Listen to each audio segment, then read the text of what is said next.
അപ്പോൾ സുന്നികൾ അമുസ്ലിങ്ങളുമായിട്ട് ചേർന്ന് ഷിയാക്കളോട് യുദ്ധം ചെയ്ത ഒരു യുദ്ധമായിട്ടാണ് സുന്നി രാജ്യങ്ങളെല്ലാം തന്നെ അമേരിക്കയോടൊപ്പം തന്നെ ഈ യുദ്ധത്തിൽ അണിനിരന്നു. അമേരിക്കയ്ക്ക് സപ്പോർട്ടായിരുന്നു, ഇസ്രായേലിന് സപ്പോർട്ടായിരുന്നു. ആ ഷിയ രാജ്യങ്ങളാകട്ടെ ഒറ്റപ്പെടുകയും ചെയ്തു. അമേരിക്കയ്ക്കൊപ്പം ഏതെല്ലാം അറബ് രാജ്യങ്ങൾ നിൽക്കും എന്നറിയാനുള്ള ഒരു നല്ല ഉപാധിയും കൂടിയായിരുന്നു ഈ സ്നേഹവന്ദനം. അമേരിക്ക എന്തുകൊണ്ട് ഇറാനുമായിട്ട് വേഗത്തിൽ വെടിനിർത്തലിലേക്ക് നീങ്ങി എന്നുള്ള ഒരു ചോദ്യം ഇപ്പോൾ ലോകരാഷ്ട്രങ്ങളെല്ലാം ചോദിച്ചുകൊണ്ടിരിക്കുകയാണ്. മാധ്യമങ്ങളിലെല്ലാം അതിനെക്കുറിച്ച് വിവിധമായിട്ടുള്ള വ്യത്യസ്ത അഭിപ്രായങ്ങളൊക്കെ വന്നുകൊണ്ടിരിക്കുകയാണ്. അപ്പോൾ ഇതിനകത്ത് ഒരു കാര്യം നമ്മൾ മനസ്സിലാക്കാൻ ഇന്നത്തെ ഈ വീഡിയോയിൽ കൂടെ ഞാൻ ആഗ്രഹിക്കുകയാണ്. ഇറാൻ അമേരിക്ക ഇസ്രായേൽ യുദ്ധത്തിൻ്റെ പശ്ചാത്തലത്തിൽ ഒരു വിശകലനം നടത്തിയാൽ മാത്രമേ നമുക്ക് കൃത്യമായി എന്തുകൊണ്ട് പെട്ടെന്ന് ഇങ്ങനൊരു തീരുമാനത്തിലേക്ക് വന്നു എന്നുള്ളത് പറയാൻ കഴിയുള്ളൂ. 2026 ആദ്യ പകുതിയിൽ ലോകത്തെ ഏറ്റവും അപകടകരമായ യുദ്ധ സാഹചര്യങ്ങളൊന്നാണ് അമേരിക്ക ഇറാൻ സംഘർഷം സൃഷ്ടിച്ചിരിക്കുന്നത്. ഫെബ്രുവരിയിൽ ആരംഭിച്ച സംഘർഷം ക്രമേണ മധ്യപൂർവ്വ ഏഷ്യയിൽ ആകെ വ്യാപിക്കുകയും ആഗോള സമ്പദ് വ്യവസ്ഥയെയും എണ്ണ വിപണിയെയും അന്താരാഷ്ട്ര രാഷ്ട്രീയത്തെയും കുലുക്കുകയും ചെയ്തു എന്നുള്ളത് നമ്മളൊക്കെ വളരെ വ്യക്തമായിട്ട് അറിഞ്ഞവരാണ്, അനുഭവിച്ചുകൊണ്ടിരിക്കുന്നവരാണ്.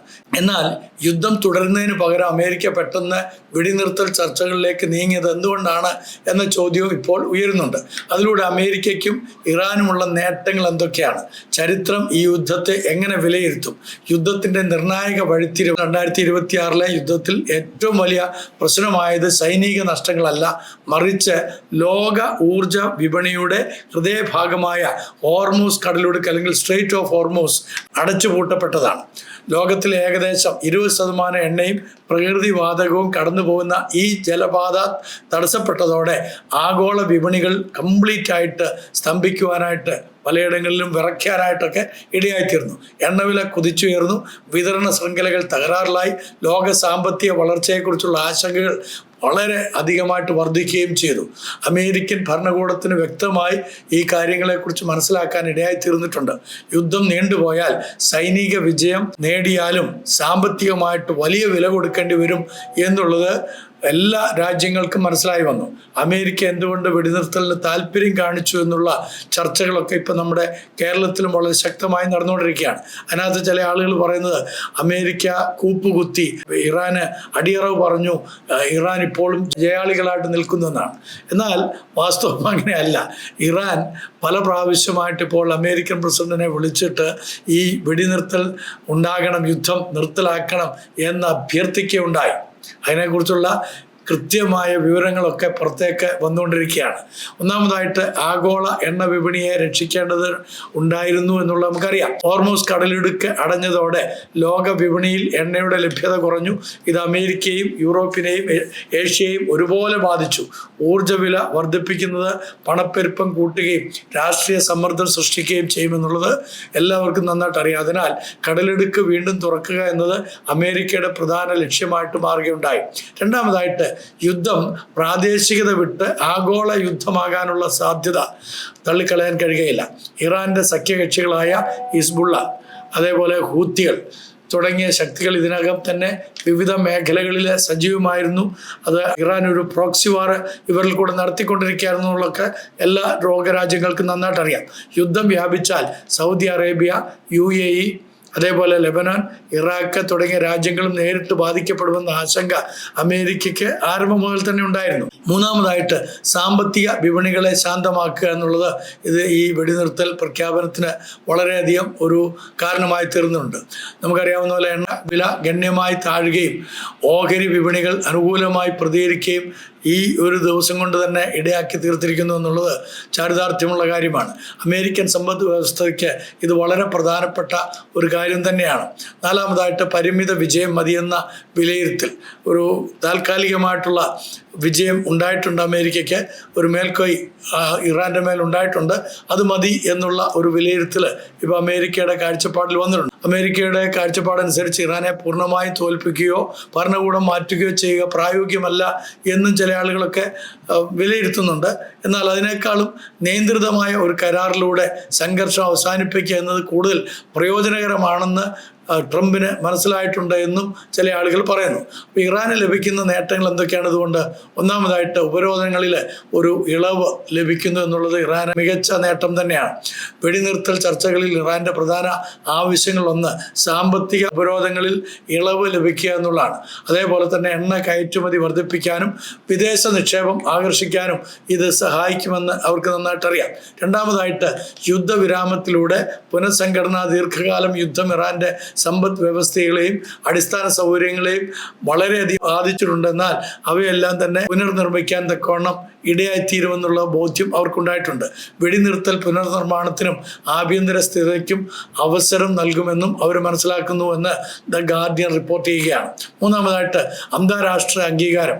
അമേരിക്കയുമായിട്ട് നേരിട്ടുള്ള ചർച്ച സംഭവിക്കുമ്പോൾ ഇറാന് അതൊരു നയതന്ത്രപരമായിട്ടുള്ള ഒരു നേട്ടമായിട്ട് ആഭ്യന്തരമായിട്ട് അവർ വിലയിരുത്തുകയാണ്. അപ്പോൾ ഇത് പ്രാദേശിക ശക്തി എന്ന നിലയിൽ ഇറാന്റെ സ്ഥാനം ഉറപ്പിക്കാനായിട്ട് സഹായിക്കുകയും ചെയ്യും. പ്രത്യേകിച്ച് അറബ് നാടുകളുമായിട്ടുള്ള അവരുടെ ബന്ധം പുനഃസ്ഥാപിക്കാൻ അവർക്ക് സാധിക്കുമെന്ന് അവർ വിശ്വസിക്കുന്നു. എന്നാൽ ഒരു ചോദ്യം ബാക്കി നിൽക്കുന്നത് ഈ ഇസ്രായേൽ എന്തുകൊണ്ട് ഇതിനെയൊക്കെ സംശയത്തോടെ കാണുന്നു എന്നുള്ളതാണ്.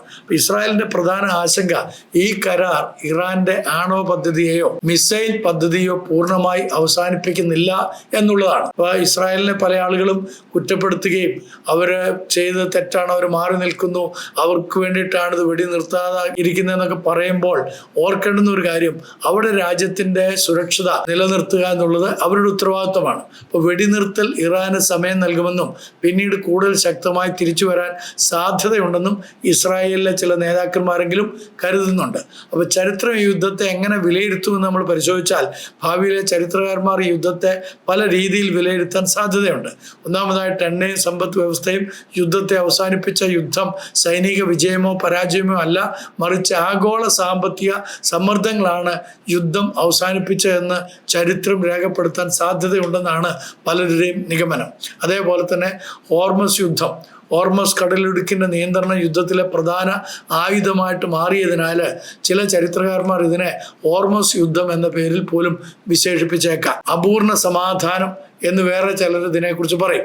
വെടിനിർത്തൽ ഉണ്ടായാലും ഇറാന്റെ ആണവ പദ്ധതി, പ്രാദേശിക സായുധ സംഘടനകൾ, അതേപോലെ ഇസ്രായേലിന്റെ സുരക്ഷാ ആശങ്കകൾ എന്നിവ പൂർണ്ണമായിട്ട് പരിഹരിക്കപ്പെട്ടിട്ടില്ല എന്നുള്ളതും ഇത്തരണത്തിൽ നമ്മൾ മനസ്സിലാക്കണം. അതിനാൽ ഇതൊരു സ്ഥിര സമാധാനമല്ല, മറിച്ച് അടുത്ത സംഘർഷത്തിന് മുമ്പുള്ള ഒരു ഇടവേള മാത്രമാണെന്നാണ് പല ആളുകളും വിലയിരുത്തുന്നത്. ഇതിൻ്റെ ഒരു അവസാനമായി കൺക്ലൂഷനായിട്ട് ചിന്തിക്കുകയാണെങ്കിൽ 2026 അമേരിക്കൻ ഇറാൻ വെടിനിർത്തൽ സൈനിക സംഭവം മാത്രമല്ല, അത് സാമ്പത്തികം, ഊർജ്ജ സുരക്ഷ, നയതന്ത്രം, പ്രാദേശിക ശക്തി സമവാക്യങ്ങൾ എന്നിവയുടെ ഒരു സംഗമം കൂടിയായിരുന്നു. അമേരിക്കയ്ക്കൊപ്പം ഏതെല്ലാം അറബ് രാജ്യങ്ങൾ നിൽക്കും എന്നറിയാനുള്ള ഒരു നല്ല ഉപാധിയും കൂടിയായിരുന്നു ഈ യുദ്ധമെന്ന് ഞാൻ പേഴ്സണലായിട്ട് വിശകലനം ചെയ്യുകയാണ്. അതായിരുന്നു അമേരിക്കയുടെ ഏറ്റവും വലിയ ഒരാഗ്രഹം. ഏതെല്ലാം അറബ് രാജ്യങ്ങൾ, ഇപ്പോൾ രണ്ട് കാര്യങ്ങൾ നമ്മൾ മനസ്സിലാക്കണം. ഒന്ന്, സുന്നി രാജ്യങ്ങളെല്ലാം തന്നെ അമേരിക്കയോടൊപ്പം തന്നെ ഈ യുദ്ധത്തിൽ അണിനിരന്നു.